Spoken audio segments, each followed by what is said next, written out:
दोस्तों शादी हुई एक लड़के की, वो अपनी दुल्हन का घूंघट उठाता है। घूंघट उठाते ही दुल्हन का चेहरा इतना खूबसूरत है कि देखते ही बोलने लगता है, ओ माय गॉड, क्या बला की खूबसूरत हो। इस प्रकार से तारीफ करता है, लेकिन उस दुल्हन के आंखों से आंसू आ रहे हैं। वो पूछता है कि क्या हुआ है तुम्हें? दुल्हन बोलती है, आज जो मर्जी वो कर लीजिए, आज की रात जो कुछ भी करना है तुम्हें वो कर लीजिए, लेकिन कल मैं जिंदा नहीं रहूंगी। आखिर ऐसा हुआ क्या दोस्तों? ये कहानी, ये सच्ची घटना है दोस्तों। चार सहेलियां कॉलेज जाती हैं और उनकी बहुत ही घनिष्ठ दोस्ती होती है। कॉलेज जाते ही रास्ते में एक पुल पड़ता है। पुल का नजारा एक ऐसा है कि वहां से देखकर बड़ी ही खूबसूरत एक नजारा है, एक प्राकृतिक सुंदरता है। वहां पर कोई भी जाता है तो रुकता है। चारों सहेलियां डेली आना है जाना है, इस कॉलेज से आना है जाना है, वही रास्ता है गांव का और कॉलेज का। वहां पर एक लड़का है जो मछुआरा का काम करता है, उसका नाम है सोनू। सोनू मछली पकड़ता है। उसमें से एक लड़की, जो चार लड़कियां होती हैं कॉलेज जाती हैं, उसमें से एक लड़की है जिसका नाम है सीमा। सीमा को भी मछली को पकड़ते देखना, मछली को कभी कभी पकड़ना अच्छा लगता है। मतलब उसको इस प्रकार का शौक है। सोनू को देखकर वो भी बोलने लगती है कि मेरे को भी पकड़ने दो ना भाई। तो पहले तो वो भाई बोला उसने। पहले तो उस लड़की ने, सीमा ने उसको भाई बोला। भाई बोलने के बाद बोलता है कि चलो ठीक है, अरे तुम क्या पकड़ोगी, इतनी खूबसूरत लड़की हो, तुम पढ़ने वाली हो, तुम्हें क्या मछली पकड़ के करना है, गंदी हो जाओगी, ये लोग क्या कहेंगे तुम्हारे बारे में।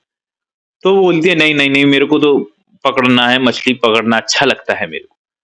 उसको दे देता है कांटा सोनू।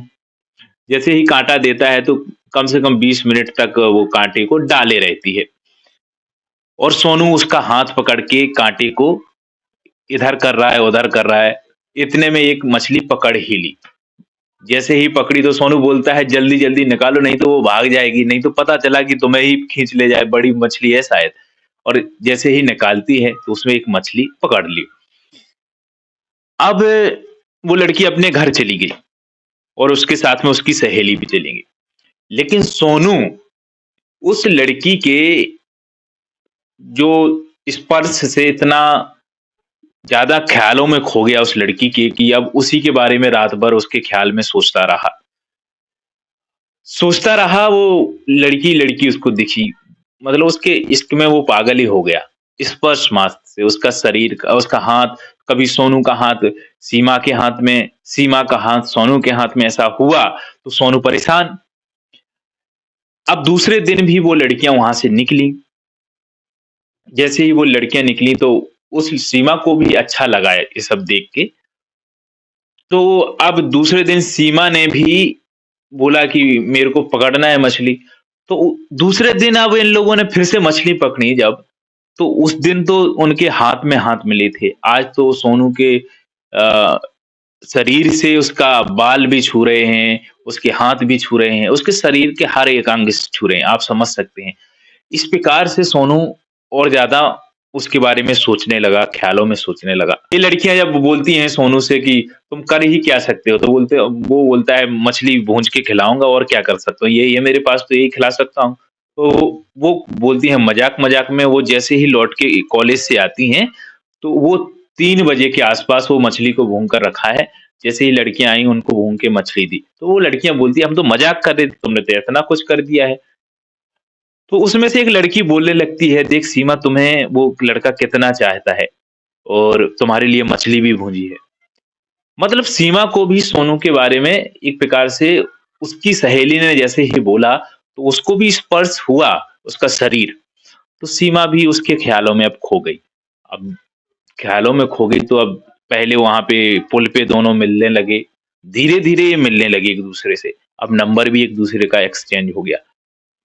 अब सोनू और सीमा की अब बातें होने लगी फोन पर।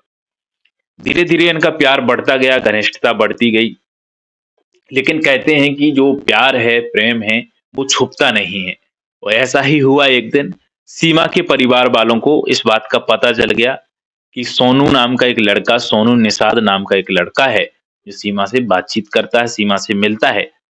तो उसके सीमा के परिवार वाले गाड़ी से जाते हैं और उसी पुल पर जाते हैं। सोनू को जाते ही मारने लगते हैं, लात से, पाँव से, हाथ से, और बहुत मारते हैं उसको और बोलते हैं कि तू आज के बाद सीमा से नहीं मिलेगा।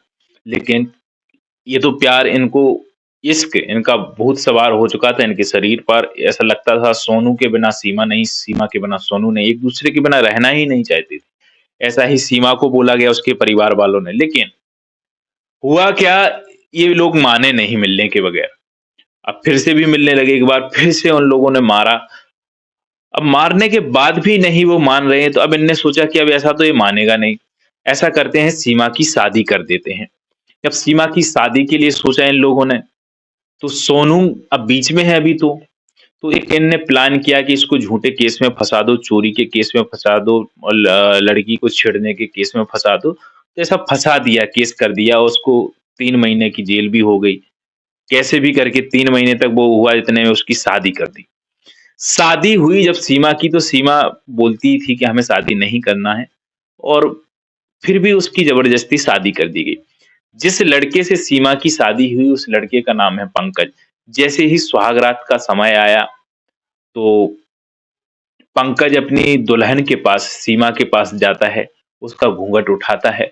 घूंघट उठाते ही उसकी खूबसूरती को निहारता है और बोलता है, "कितनी खूबसूरत हो तुम, कितनी खूबसूरती के बला हो, तुम पे तो कोई भी मर जाए। मैं तो एक भाग्यशाली हूँ कि तुम्हें पाया मैंने।" और जैसे ही वो ऐसा बोलता है, तो सीमा की आँखों से आँसू आने लगते हैं, टपकने लगते हैं। सीमा ये बोलती है कि आज की रात है, तुम्हें जो कुछ भी मर्ज़ी है, तुम्हारी जो करना है वो कर लीजिए, लेकिन मैं ज़िंदा नहीं रहूँगी, मैं मर जाऊँगी। तो पंकज बोलता है कि तुम ऐसा नहीं कर सकती हो, मर नहीं सकती हो, इतना जो पैसा खर्च किया है ना, तो इसलिए खर्च नहीं किया हमने, तुम्हें मरने तो देंगे नहीं हम। शादी की है तो इसलिए नहीं की है, इतना पैसा खर्च किया है तो इसलिए नहीं किया है। तो वो सीमा को रोक के रखता है। जैसे ही बाहर जाता है वो, 2 मिनट बाद, जैसे ही 2 मिनट बाद फिर से एंट्री करता है, उसके पीछे से सोनू आ जाता है। जैसे ही सोनू बोलता है सीमा, तो सीमा सोनू की आवाज़ सुनकर बहुत ही ज़्यादा खुश होती है, उछलने लगती है और सोनू के गले लग जाती है। उसको ऐसा लगता है कि सपना है यार ये, और ये सब कैसे हो सकता है? अब पंकज बाहर गया, बाहर जाने के बाद सोनू उसके पीछे से आया, आखिर ऐसा कारण क्या रहा? कैसे ये? तो अभी इस कहानी का जब मोड़ आया, एक टर्निंग पॉइंट जब आया, पंकज को सोनू ने पहले ही बता दिया था इस बात का। पंकज सोनू का एक प्रकार से दोस्त था, लेकिन इस बात का ये पता नहीं था पंकज को कि जिस लड़की से सोनू प्यार करता है, वो लड़की सीमा है। जब ये सोनू जेल गया, तो उसकी सहेली ने, सीमा की सहेली ने एक चिट्ठी लिख दी। सीमा ने उसको चिट्ठी दी कि तुम उस सोनू तक पहुँचा देना, मेरी शादी हो रही है। यदि तुम शादी रोकने के लिए नहीं आओगे या मेरे को लेने नहीं आओगे, तो मैं मर जाऊँगी। और इस बात का जब चिट्ठी उसके पास पर्ची देखी, और उसपे पता लिखा था कार्ड पर कि यहाँ पर शादी हुई है। तो सोनू जैसे ही जेल से निकलता है, तो वो उस पते के द्वारा वहाँ पर पहुँचता है उस गाँव में। उस गाँव में जैसे ही पता चलता है कि इसकी शादी तो उस पंकज से हो रही है। पंकज की शादी में जाता है। दरअसल पंकज ने सोनू को निमंत्रण ही नहीं दिया अपनी शादी को, वो पहले से ही दोस्त थे। पंकज सोनू का दोस्त था, सोनू पंकज का दोस्त था, पहले से ही। लेकिन इस बात का पता नहीं था कि पंकज की जिससे शादी हो रही है, वो सोनू की गर्लफ्रेंड है। तो वो अचानक जाता है वहाँ पर और देखता है कि ये तो पंकज की शादी हो रही है। तो पंकज ये बोलता है, यार सोनू, तुम्हें निमंत्रण नहीं दे पाया, इनविटेशन नहीं दे पाया, उसके लिए सॉरी यार, तुम आ गए तो बहुत अच्छा है। और वो ये सोचता है कि इसको पता चला होगा इसलिए आया है। लेकिन सोनू बहुत गुमसुद रहता है, कुछ बोलता ही नहीं पंकज से। अब जब पंकज से कुछ भी नहीं बोलता है, तो फिर पूछता है कि बता तो यार क्या हुआ है? फिर बताता है सोनू के ऐसा-ऐसा हुआ है। और ये दरअसल बी फार्मा कर रहा था सोनू, लखनऊ से जब इनकी दोस्ती थी वहाँ पर बताया था। सोनू ने पंकज से कि यार मेरी एक गर्लफ्रेंड है और मेरी बातचीत होती है, हम मिलते भी हैं। लेकिन ये नहीं बताया था कि वो ही लड़की है, उसका पता ही नहीं था। तो सोनू का, जब सोनू के बारे में पंकज को पता चलता है, तो अब क्या? बोलता है चल ठीक है यार भाई जो कुछ भी हुआ है, और उसकी इस कहानी से वो भी यार प्रभावित हो गया कि तेरे को जेल तक पहुँचा दिया और झूठे केस में फँसा दिया। ये सब चीज़ें हुई तेरे साथ। लेकिन पंकज के पिता को भी पता चला। अब पंकज का पिता जब उस चिट्ठी को देखते हैं, सोनू के हाथ में जो चिट्ठी जिसमें लिखा है कि यदि तुमसे शादी नहीं हुई, तुम्हारे साथ नहीं मैं रहूँगी, तो मैं मर जाऊँगी। पंकज का पिता और पंकज जब इस चीज़ को देखते हैं तो और भी परेशान हो जाते हैं। बोलते हैं यार ये मर जाएगी तो फालतू में लफड़ा फँस जाएगा। इसलिए ऐसा ही है कि तुम ही शादी कर लो, जैसा जो फंक्शन हो रहा है, पूरी तैयारी है शादी की, रहने दो। ऐसा करते हैं, शादी हम करके लाते हैं और इसको तुम्हारे हाथ में थमा देंगे।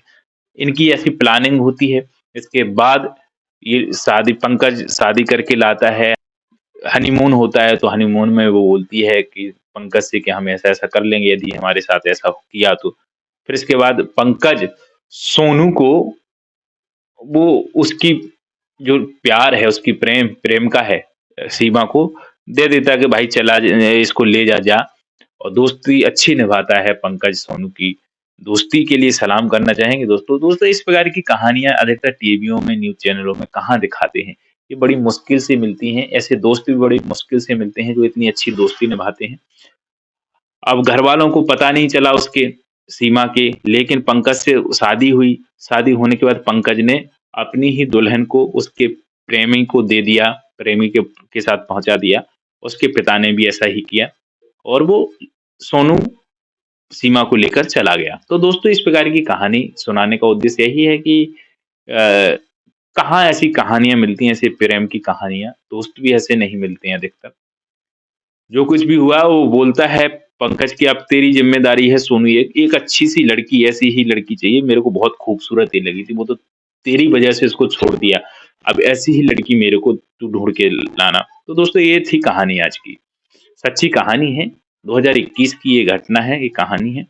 हमारी मुलाकात अगली कहानी में होगी, तब तक अपना ख्याल रखिए। नमस्कार।